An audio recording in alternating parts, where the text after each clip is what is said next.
Olá pessoal, tudo tranquilo? Vamos fazer o tema hoje, que é um tema bem longo, né? Que é empregador, sujeito do contrato de trabalho e empregador. Iniciando pela parte conceitual. Qual é o conceito de empregador? Vejam, nós temos uma discussão bem clássica aqui por conta dos termos utilizados pelo legislador lá na CLT. No artigo 2º, nós temos o conceito legal do que seria empregador. E a CLT fala assim, ó, considera-se empregador, está aí no ar, a empresa individual ou coletiva que, assumindo os riscos da atividade econômica, admite, assalaria e dirige a prestação pessoal de serviços. Qual é a crítica que se faz a esse conceito legal? É a lei dizer que o empregador é a empresa individual ou coletiva. E o que tem de mais isso? O problema é que empresa, gente, não é sujeito de direito. Empresa é objeto de direito. Empresa, ela não manifesta vontade. Empresa, ela não senta e celebra um contrato. Esse que é o problema do uso do termo empresa no conceito legal. Empresa é o complexo de bens materiais e imateriais e relações jurídicas que se reúne como um todo unitário em função de dinâmica e finalidade econômicas fixadas por seus titulares. A gente retira esse conceito de empresa do Código Civil lá no artigo 966. A gente sabe que o Código Civil adota a teoria da empresa, né? Então, empresa não vai nunca manifestar vontade. Empresa não vai celebrar um contrato de trabalho. E como é que a gente entende esse problema do artigo 2º? A gente entende porque houve, no momento da redação dos conceitos, no momento em que fizemos a CLT, a influência de diferentes teorias sobre a natureza jurídica da relação de emprego.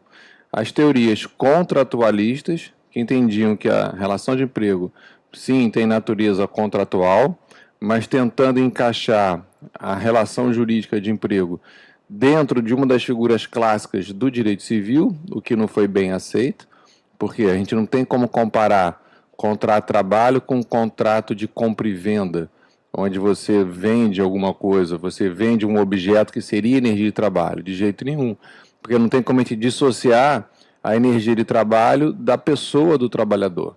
Então não é um contrato de compra e venda, tá? Por exemplo. E a gente tinha teorias chamadas teorias acontratualistas, teorias que negavam a natureza contratual para a relação jurídica de trabalho, para essa relação que se formaria, relação jurídica de emprego. Tá? As teorias acontratualistas, elas partiam do pressuposto de que o que faz surgir a relação de emprego é um fato objetivo, trabalhar. Ao o empregado, ao ser humano, trabalhador, se inserir na empresa e trabalhar, ou seja, com esse fato, trabalho, ele automaticamente assume a posição de empregado, a empresa automaticamente assume a posição de empregador e automaticamente os direitos trabalhistas já estão previamente previstos, ou seja, não há espaço para negociação direta ali entre empregado e empregador. O empregado já recebe um estatuto jurídico prévio que passa a lhe ser aplicável a partir do momento em que ele se transforma em empregado pelo fato objetivo do trabalho. Essas eram as teorias acontratualistas, que inspiraram aí o artigo 2º. A gente fez uma mescla na CLT. Porque, na verdade, o que prevaleceu foi teoria, sim, contratualista. A gente tem um capítulo inteiro na CLT sobre contrato de trabalho. Não há dúvida disso. Só que é um contrato de trabalho diferente, um contrato, né, diferente do que é no direito civil. Ou pelo menos na época era muito diferente. Hoje talvez nem tanto. Mas na época a grande diferença era a autonomia limitada de vontade das partes. Esse era o grande traço que distinguia o contrato de trabalho de outros contratos lá do direito civil. E isso na época era de difícil compreensão, né? Hoje não. Hoje o próprio direito civil fala da função social dos contratos, fala da limitação do conteúdo dos contratos, limitação esta imposta por normas de ordem pública, artigo 2035, parágrafo único do Código Civil. Então, é como eu falo, assim, a diferença já não é mais tão grande. O que eu colocaria de diferença hoje é que a nossa regra, que é ter limitação na autonomia da vontade, talvez não seja a regra sempre lá, talvez seja a exceção lá, mas em ambas as disciplinas essa realidade existe, ok? Então, por isso que a gente teve no nosso conceito legal essa influência das teorias acontratualistas que levaram a essa redação. Empregador é a empresa. A gente sabe hoje, majoritariamente, que empregador não é a empresa, porque a empresa não emite vontade, a empresa não celebra contrato. Quem vai emitir vontade é o empresário, né? É o sujeito que explora a atividade empresarial, né? E por isso a gente faz essa ressalva sempre, essa crítica sempre ao conceito legal do artigo 2º. Mas a gente também aproveita a ideia de empregador ser a empresa, no seguinte sentido, gente. Por quê? Toda empresa tem uma função social a cumprir. Isso está na nossa Constituição, né? Está no artigo 5º, inciso 22, inciso 23, está no artigo 170, que fala da ordem econômica, está no Código Civil. Então, ninguém duvida de que a propriedade tem uma função social a cumprir, a empresa tem uma função social a cumprir, e a gente retira de uma lição clássica lá do direito empresarial, que fala dos perfis da função social da empresa, a lição tradicional do Alberto Asquini, um dos perfis que para nós é muito importante, que é o perfil corporativo. O perfil corporativo diz que a empresa ela tem que ter cautela, cuidado com o núcleo social organizado que ela acaba criando, que é feito tanto pelo empresário quanto pelos colaboradores de uma forma geral. E aqui eu estou usando o termo colaboradores propositalmente para dar uma abrangência. Não é só empregado, é todo mundo que está dentro desse núcleo social organizado que tem um objetivo comum. Então, esse perfil corporativo leva a gente a algumas conclusões interessantes, que são muito boas para você utilizar como argumentação ou reforço argumentativo, né? O empresário ele tem que fazer escolhas em prol desse núcleo social organizado. Tem que fazer escolhas que não vilipendiem as pessoas que fazem parte desse núcleo social organizado. E a partir daí você pode ver, num caso concreto, qual foi a conduta do empresário e se teria uma conduta melhor, ou uma conduta que fosse adequada para preservar a função social da empresa. Então eu gosto muito de usar isso como reforço de argumento. Sei lá, no momento de escolha de fazer uma dispensa, se o empresário escolhe propositalmente uma pessoa que é portadora de uma doença, isso me parece que não é uma escolha correta, porque eu tenho que preservar as pessoas, tenho que preservar a saúde dos colaboradores e por aí vai. A parte ambiental, a parte, por exemplo, nas questões que dizem respeito a evitar contágio de doenças, como a questão do coronavírus, a gente consegue analisar a conduta do empresário para ver se ela foi a adequada. Então serve muito como reforço argumentativo para as nossas questões trabalhistas, tá?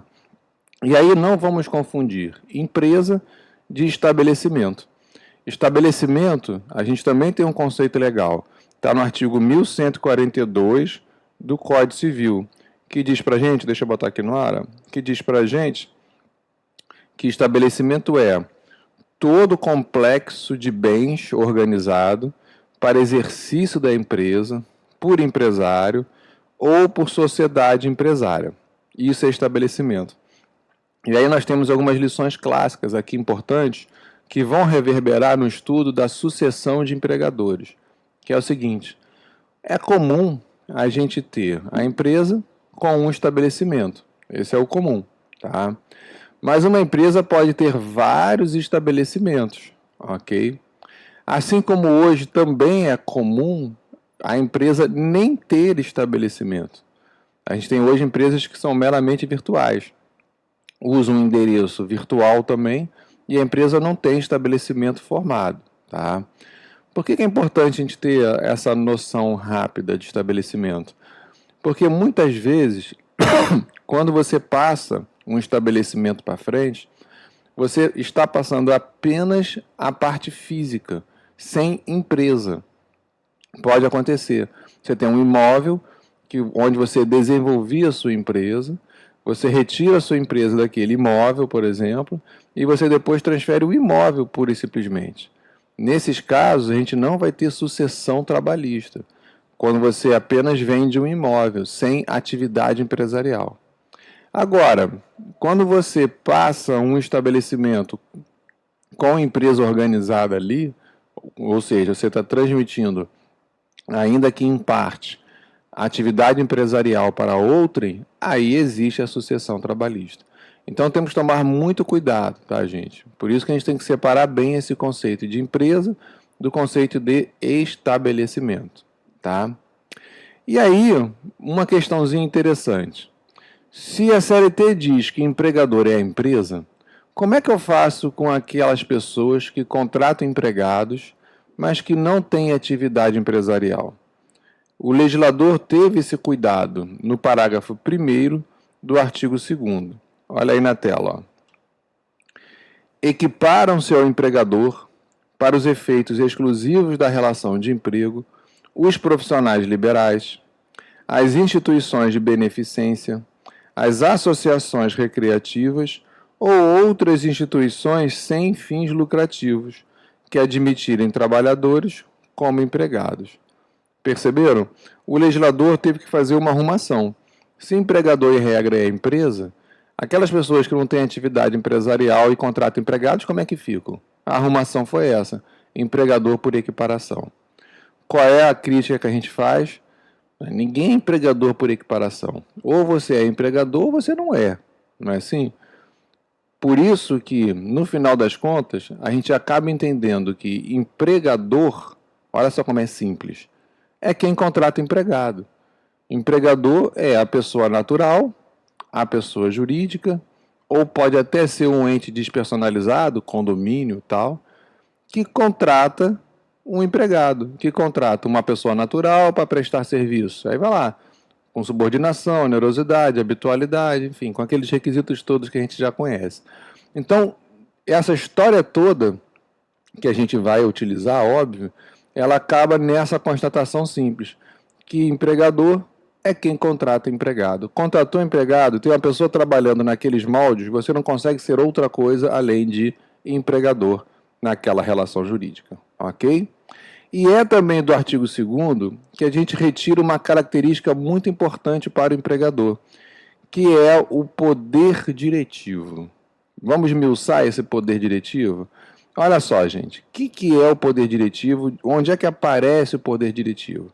A principal norma que fala de poder diretivo é o artigo 2º que a gente acabou de ler, que diz que o empregador dirige a prestação pessoal de serviço.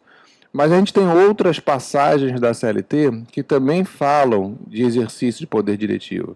A gente tem lá no artigo 4º que fala de dar ordens, a gente tem o artigo 456A, que é o empregador que diz qual é o uniforme.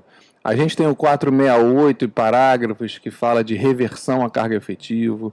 A gente tem o 469 que fala de transferência de empregados. A gente tem o 474 que fala de punição disciplinar, suspensão. Então são artigos todos da CLT que reforçam a existência desse poder diretivo. Tá? E o que seria esse poder diretivo, gente? O poder diretivo, segundo o conceito do ministro Maurício Coutinho Delgado, é um conjunto de prerrogativas asseguradas pela ordem jurídica e tendencialmente concentradas na figura do empregador para exercício no contexto da relação de emprego. Então, são prerrogativas que a ordem jurídica assegura ao empregador para exercício na relação de emprego. O que eu gosto desse conceito é o tendencialmente concentradas na figura do empregador. Porque, de fato, a ordem jurídica, tradicionalmente, atribuiu isso ao empregador. É o empregador que exerce o poder diretivo. Mas, modernamente, a gente vê várias possibilidades de democratização do exercício desse poder. Principalmente dentro das chamadas comissões de representantes de empregados dentro das empresas, que agora a gente tem regulamentação na CLT. Né? Com a reforma trabalhista, a gente passa a ter uma regulamentação para essa comissão. Eu não tenho notícia de que isso já tenha dado frutos, tenha dado resultado. Até agora eu não vi nenhuma comissão ser criada após reforma trabalhista. Mas a experiência internacional mostra que dentro dessas comissões pode haver, por exemplo, o estabelecimento de que, para a punição de empregados pelo empregador, antes a comissão tenha que analisar a questão. Olha só que coisa democrática, né? Por isso que eu acho legal esse tendencialmente concentradas, né?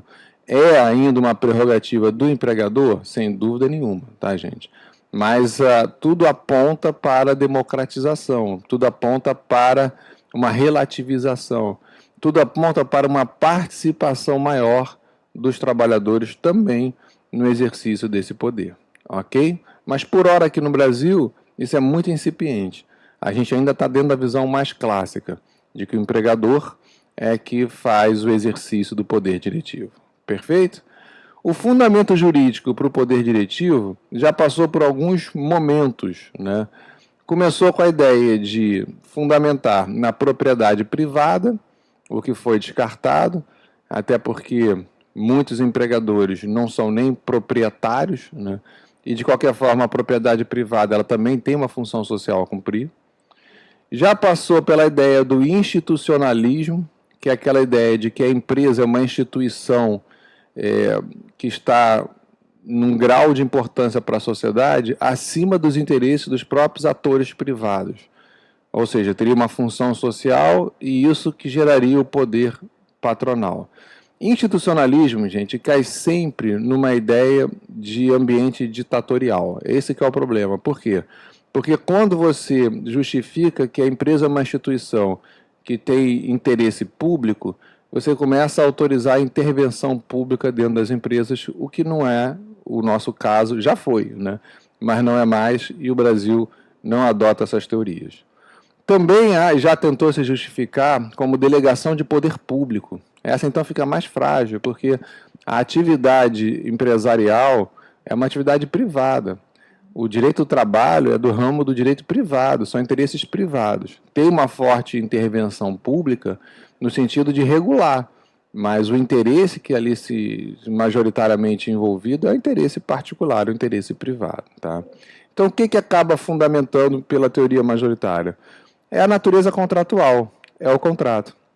É aquela história de que, ao eu permitir não, melhor falando, ao eu aceitar e manifestar a minha vontade de gastar energia e trabalho na qualidade subordinada, eu automaticamente estou aceitando que o empregador me dê ordens.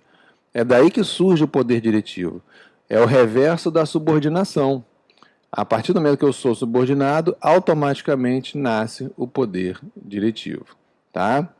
A ideia aqui, gente, é de que esse poder não seja simplesmente um direito potestativo, nem um direito subjetivo do empregador, muito menos um status jurídico. A ideia é de que seja um direito-função. Essa é a ideia moderna para o poder diretivo, a meu ver. Tipo jurisdição, né? É um poder, mas é um dever ao mesmo tempo. É um direito e um dever do empregador.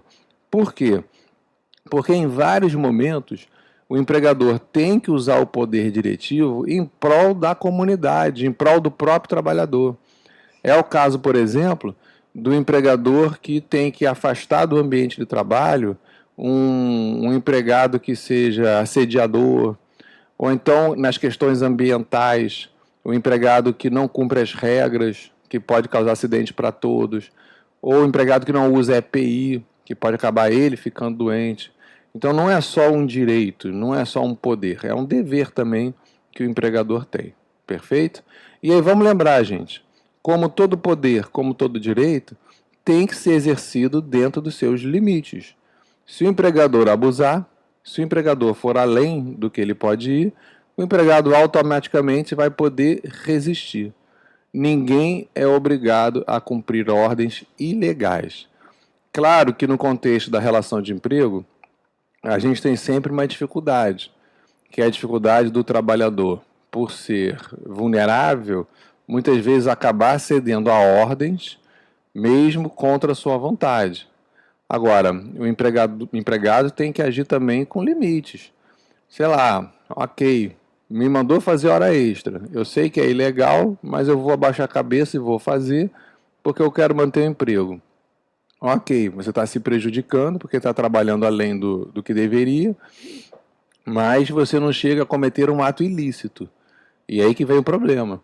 Se o empregador manda o empregado cometer um ato ilícito, o empregado não vai tirar a sua responsabilidade simplesmente dizendo que estava cumprindo ordens. Essa discussão é antiga, né, gente? Eu não posso simplesmente dizer que estou cumprindo ordens e fazer atrocidades. Não. Eu também tenho que ter o discernimento e não acatar as ordens que são ilegais, que provocam ilicitudes. O empregado tem que fazer isso. Inclusive, a ordem jurídica reconhece a ele o direito de rescindir indiretamente o contrato de trabalho. Está lá no artigo 483. Se o empregador emitir uma ordem ilegal que leva ele a cometer um ato ilícito, ele rescinde indiretamente o contrato. São momentos na vida em que você tem que tomar suas decisões, né? Muitas vezes o trabalhador acaba sendo prejudicado, porque não consegue provar e etc. Mas, para mim, nada justifica cometer um ato ilícito. Então, resiste e depois vai tentar provar se isso chegar em juízo para receber suas verbas e por aí vai. Perfeito? Muito bem. Bom, o poder diretivo, gente, para fins didáticos, a gente divide ele em 4 aspectos. O primeiro aspecto é o poder de dar ordens, que a gente chama de poder diretivo mesmo, né? Que é o poder de comandar, que é inerente a essa relação jurídica. O empregador, quando admite empregado, ele quer receber energia de trabalho como processo, como parte do processo, e não como resultado final. Ele quer manipular essa energia de trabalho.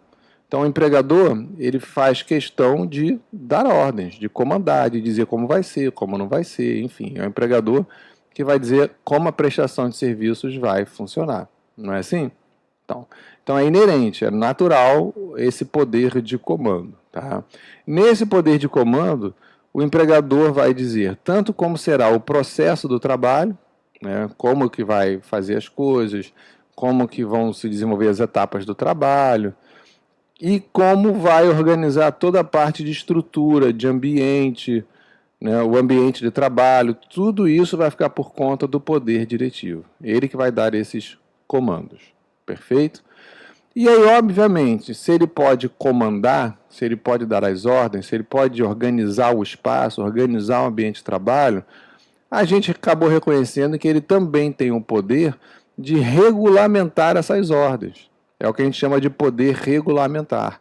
Fixação de regras gerais no âmbito da empresa. Como as coisas vão funcionar, como vai ser, sei lá, o uniforme, como vai ser a entrada e saída, enfim, os regulamentos gerais.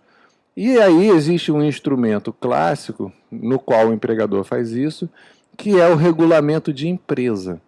O regulamento de empresa é onde o empregador concretiza esse poder regulamentar. É onde ele coloca as regras de funcionamento da empresa, onde ele coloca o que ele pretende que seja o funcionamento da empresa dele. Tá? Muitas vezes no regulamento de empresa, o empregador acaba também estabelecendo benefício para os trabalhadores. Não é obrigatório, mas é muito comum isso acontecer. Ok? E quando esses benefícios surgem em regulamento de empresa, a gente tem sempre uma discussão a fazer. Como que isso adere aos contratos de trabalho? Então, se eu tenho lá um contrato de trabalho simplesinho, função, salário, horário, tal. E aí vem um regulamento de empresa e estabelece que os empregados da minha empresa vão ter cesta básica, como é que isso adere aos direitos do trabalhador?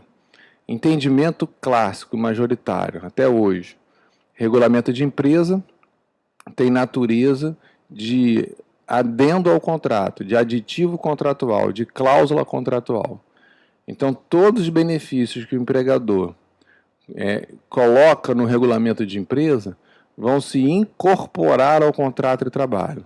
E, como tal, gente, viram direito adquirido. Esse é o entendimento majoritário.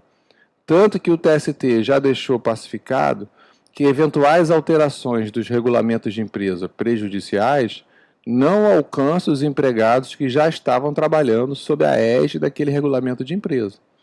Só os novos empregados é que serão já contratados com as novas regras, mas os antigos mantêm. É a súmula clássica 51 e a súmula clássica 288. O que mudou um pouquinho de lá para cá foi a possibilidade da empresa fazer uma nova regulamentação, uma nova realidade, e o empregado optar se ele quer ficar no velho ou no novo. Se ele optar pelo novo, ele renuncia ao velho. Isso também está pacificado pelo TST na súmula 51, item 2. Tá? E aí é óbvio, temos que tomar muito cuidado com a questão da manifestação de vontade. Do sujeito sair de um regulamento que lhe era benéfico para um outro que era ruim. Aí realmente o alerta acende. Mas também temos que tomar muito cuidado com quem quer se aproveitar do melhor dos dois mundos. Já vi muito isso. O sujeito migra para o plano novo, se aproveita daquelas regras, depois que ele sai da empresa, ele quer tudo do plano velho, ou seja, ele quer os dois. Né? E isso também é antijurídico. Né? Isso, obviamente, não pode ser respaldado no Poder Judiciário. Ok? Então, esse é o poder regulamentar. O poder de dar ordens, o poder de regulamentar o poder de dar as ordens é o poder diretivo, e o poder regulamentar é o poder da gente organizar essas ordens, criar os normativos internos da empresa. Veja, é interessante, né? É como se o empregador fosse, ao mesmo tempo, o poder legislativo, né, que vai regulamentar, o poder executivo, que vai executar, né? Ele também acaba sendo o poder judiciário, quando ele vai punir, que a gente vai ver daqui a pouquinho, e ele acaba exercendo o papel também de polícia e Ministério Público quando ele fiscaliza, né? Que são os poderes que ele tem, todos concentrados na figura do empregador. Tá? Então, assim, é interessante a gente ver essa organização interna da empresa que acaba replicando uma organização de Estado, né? E tudo concentrado na figura do empregador. Perfeito? Então, vamos lá. Poder diretivo, poder regulamentar. Terceiro, o poder de fiscalização. O poder de fiscalização, gente, ele surge também como algo natural, dentro dessa ideia de exercício de poder. Porque se eu posso regulamentar, se eu posso dar as ordens, eu tenho que saber se as pessoas estão cumprindo, né? Se aquilo está sendo observado, se as minhas regras de conduta estão sendo observadas, se não estão, se os empregados estão cumprindo os processos de trabalho que eu determinei, se não estão. Então é natural que eu possa fiscalizar o cumprimento. Na verdade, vamos lembrar que em qualquer contrato, de parte a parte, pode haver fiscalização. Se eu contrato um trabalhador autônomo, eu posso fiscalizar se ele está exercendo a parte dele no contrato? Óbvio. Ninguém vai contratar um prestador de serviços qualquer, virar as costas e não olhar se o que foi pactuado está sendo adimplido. Então é natural haver fiscalização nesse sentido, tá? Fiscalizar o cumprimento do contrato. Aqui a fiscalização vai um pouco além. Por quê? Porque o empregado é subordinado. Isso não quer dizer que a fiscalização do empregador possa ter conotações para além do contexto da relação de emprego. Não. Tá? A regra é que essa fiscalização fica restrita ao contexto da relação de emprego. Isso não quer dizer também que o empregado não mantém os seus direitos como cidadão ao trabalhar e ao celebrar um contrato de trabalho. Não, claro que ele mantém. Existe uma frase famosa, que eu nunca me lembro o nome de quem inventou, que é mais ou menos o seguinte: o empregado não deixa os seus direitos como cidadão na porta da fábrica. Quando ele entra na fábrica, ele leva os seus direitos com ele, seus direitos fundamentais e por aí vai. Daí a gente tem aquela ideia de que todo trabalhador vai ter os direitos fundamentais específicos do contexto da relação de emprego e os direitos fundamentais inespecíficos, que é de todo ser humano, que ele também é um ser humano e entra com essa condição para laborar. Então, o poder de fiscalização acaba sendo muito a gente, em cada caso concreto, entender os limites do que pode e o que não pode ser feito. Entender os limites do exercício dessa fiscalização. E é sobre isso que a gente vai falar um pouquinho depois desse intervalo. Perfeito? Já voltamos.